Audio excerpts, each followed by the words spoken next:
The important reason for having this conference started from me thinking about the enormous amount of data that I had. I'm a clinical psychologist. I use words like data. I do use the word disorder.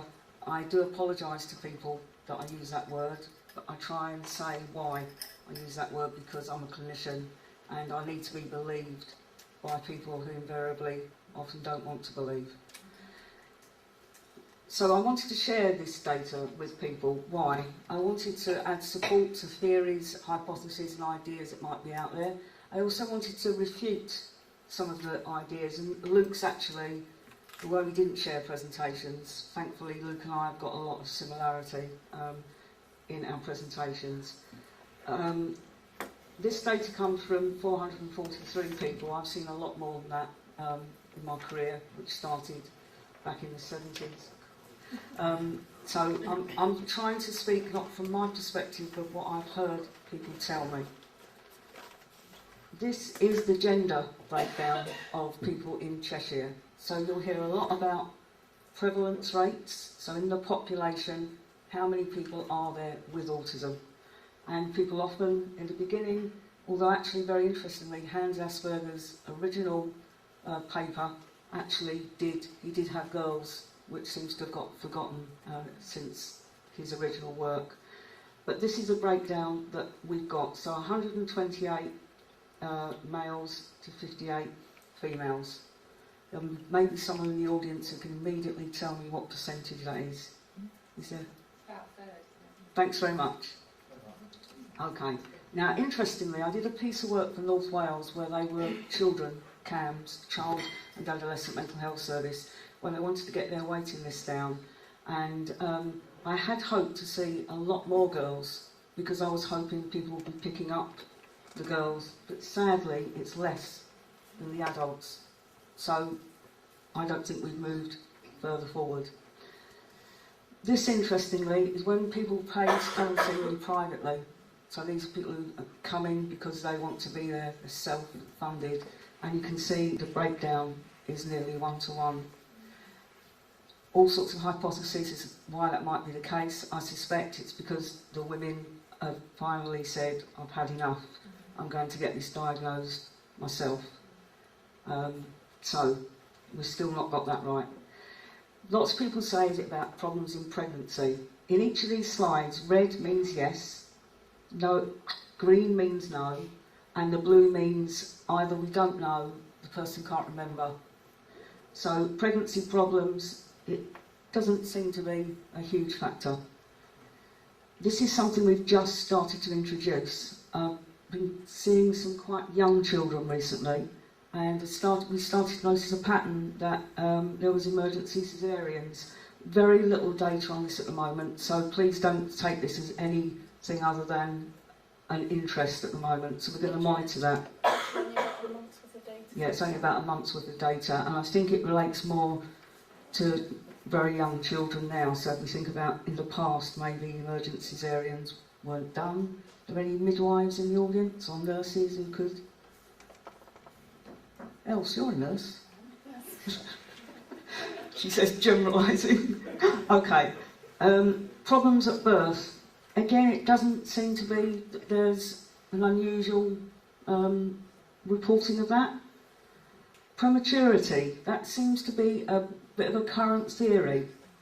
And it may be that now children are surviving more, that we might see prematurity as having an impact. At the moment, from my data, doesn't seem to be at all relevant.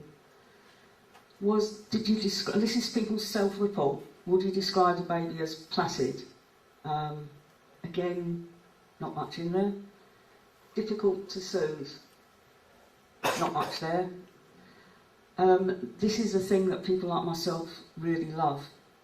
That around about a year, 18 months, is the child pointing. So there's two types of pointing. Apologies to those of you who've sat in my room and I've gone over this. There's pointing to things you want, and there's pointing to gain attention. So that lovely butterfly that seems to have gone, it might be you're pointing to the butterfly, then you're making sure the other person's looking at the butterfly, and you're sharing that experience. And that is meant to be quite an early indicator. And it sort of looks like it is, but can you see the blue? Sorry about the fluctuating volume. The blue is, because sometimes I'm interviewing mums in their 80s, and some of them can't remember whether their child was doing that. And of course, some families have got enormous complexity, and they say, I'm sorry, I don't actually know. And then I have some mums who are on the spectrum themselves, and they may not have noticed in the same way. So I haven't really got, because I've got so much of the blue, I can't really make much sense of that. This is a really good one. Oh, sorry, I really like this one. Is there relevant family history? You can see massive, yes, absolutely massive. So to me, when some of you are trying to get a diagnosis for family, if there's a family member that has got a diagnosis like autism, ADHD, dyslexia, dyspraxia, the chances of other family members goes up. And that should always be an indicator to me, to professionals, to say, let's look seriously at this. The chance. Sorry to interrupt. That's okay. What I question is just to clarify for the people as well. If you've got children, my children have got different dads, Yeah. and one of them's autistic, and Yeah. I suspect the other one, does it make a difference if they're not both the same parent for the child? Depends where the genes are coming from. So if they're coming All down, the same mum? yeah, if they're all the same mum and the genes are coming down what I call the maternal side, down the side of the mum, then the chances of that mother's children having it are high. Not high, higher. Okay, so it's more the fact of them having the same mum that makes it more possible than having the same dad? It could be either.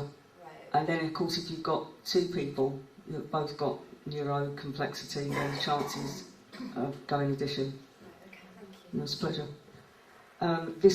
I do really love this one. Following on from what Luke said, look at the sensory sensitivity. So to me, if we're actually looking at diagnostic criteria, in some ways I think the first thing we might want to look for is different ways of perceiving the world in terms of senses. And although Luke said about the walk, sometimes for people like myself with dyspraxia, the hotel we were in last night, it was dyspraxic, unfriendly, and I said to Carly, before I'd even have a drink, I will need help getting back to my room tonight. And because the banisters were really beautiful, but they were silver, and then there was a gap, and then there was another bit that was silver, and then there was like a little step just before going into my room, and I just, whoa. So I think, to me, that's quite an interesting place to start with how people perceive the world, how it impacts on their senses, and that supports it. Sadly, the next one, bullying, and this is self-reported bullying, bullying that starts at school and goes on and on and on. And totally echo what Luke said, you know, this has got to stop, this is totally outrageous. So sadly, and with the children, the bullying doesn't seem to be getting any better. Neil Humphreys at Manchester University is doing a lot of work in schools, and he's getting very similar figures to this. Okay, a couple more minutes and then we can have a break. Any questions, you can write them down. I do diagnose, that's what I do. Back in the 70s when I qualified, bearing in mind it was hippie era and so on, I refused to diagnose. I said that everyone should be treated as an individual and their needs should be met and we shouldn't label anybody. And there was this group of people that, because I was refusing to diagnose, and I deeply apologise to people in the room for doing this, who weren't getting their needs met, and so I turned full circle and said the only way these people are going to get their needs met is if I diagnose. So I won't accept this child at this school unless you've got a bit of paper. So I'll give people a bit of paper, but I don't like it. I do also look at other things. Sadly, as Luke said, there should be no reason, but there is an increased prevalence of anxiety, depression, I think eating disorder, post-traumatic stress disorder. We had a discussion recently at our post-diagnostic support group about post-traumatic stress disorder. Catatonia, where quite often people's bodies literally shut down, their motor movements deteriorate, can look a bit like Parkinson's. I've also seen high prevalence rates of migraines, hypermobility syndrome, particularly with dyspraxia where joints come out. Thankfully I don't have that. I'd be in an even worse mess than I had. Fibromyalgia, or as some people prefer it, chronic pain syndrome. Interestingly, went to a talk about increased heart and cardiovascular disease in people with dyspraxia, and I asked, was that seen as part of the dyspraxia, or was it because we do so badly at PE that we avoid exercise later on? And that appears to be the case because children's experience as dyspraxics, any of you in the room will know that PE, sewing, cooking, nightmare. Irritable bowel syndrome, sleep problems, not producing enough melatonin, and pain, interesting relationship of pain and sensory sensitivity. People who can walk around with ear infections that should be crippling them, or broken limbs, equally other people who just the slightest touch is painful. I also assess for other developmental difference, including attention deficit hyperactivity disorder, dyspraxia. I can't officially do dyslexia, but I can make the beginning screens for those, and I can begin the process of sensory processing. Again, apologies for the word disorder, but I'm trying to legitimise something that the public don't understand and professionals don't understand. This is a diagram some of you may have seen. Anyone who can tell you it's clear-cut and it's easy to diagnose one condition versus another doesn't know what they're talking about. It's incredibly complex. What don't we know? Loads.